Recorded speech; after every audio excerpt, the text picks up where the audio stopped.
সম্প্রতি নির্বাচনী প্রচারণায় ভারতের মুসলিমদের অনুপ্রবেশকারী আখ্যা দেওয়ার পাশাপাশি তাদের সন্তান বেশি হয় দাবি করে বক্তব্য দিয়েছিলেন দেশটির প্রধানমন্ত্রী নরেন্দ্র মোদী। এছাড়া কংগ্রেস ক্ষমতায় এলে ভারতের জনগণের সম্পদ মুসলমানদের মাঝে বিলিয়ে দেবে বলেও মন্তব্য করেছিলেন তিনি। মোদীর দেওয়া সেই মুসলিম বিদ্বেষী বক্তব্যের জোর প্রতিবাদ করেছেন কংগ্রেস সভাপতি মল্লিকার্জুন খাড়গে। মোদীর উদ্দেশ্যে তিনি বলেছেন, আপনি বলেছেন আমরা সম্পদ চুরি করে যাদের আরও সন্তান আছে তাদের দেব। দরিদ্র মানুষের সব সময় সন্তান বেশি হয়, সন্তান কি কেবল মুসলমানদেরই আছে? আমি আমার বাবা মায়ের একমাত্র সন্তান, আমার নিজেরও তো 5টি সন্তান, তাহলে কি শুধু মুসলমানদের বাচ্চা বেশি হয়? ছত্তিশগড়ের জাঞ্জগির চাম্পা জেলার একটি নির্বাচনী সমাবেশে তিনি কথা বলেন।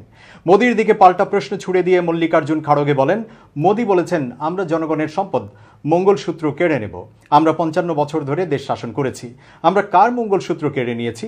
তিনি বলেন, প্রধানমন্ত্রী এখন মঙ্গলসূত্র এবং মুসলমানদের কথা বলছেন। আসলে লোকসভা নির্বাচনে কংগ্রেসের নেতৃত্বাধীন ইন্ডিয়া জোট সংখ্যাগরিষ্ঠতার দিকে এগিয়ে যাচ্ছে, তা বুঝতে পেরে মোদী হতাশ হয়েছেন। তিনি আরও বলেন, দরিদ্র মানুষের সন্তান বেশি আছে কারণ তাদের সম্পদ নেই, কিন্তু কেন আপনি শুধু মুসলমানদের কথাই বলছেন? মুসলমানরা এই দেশেরই একটি অংশ।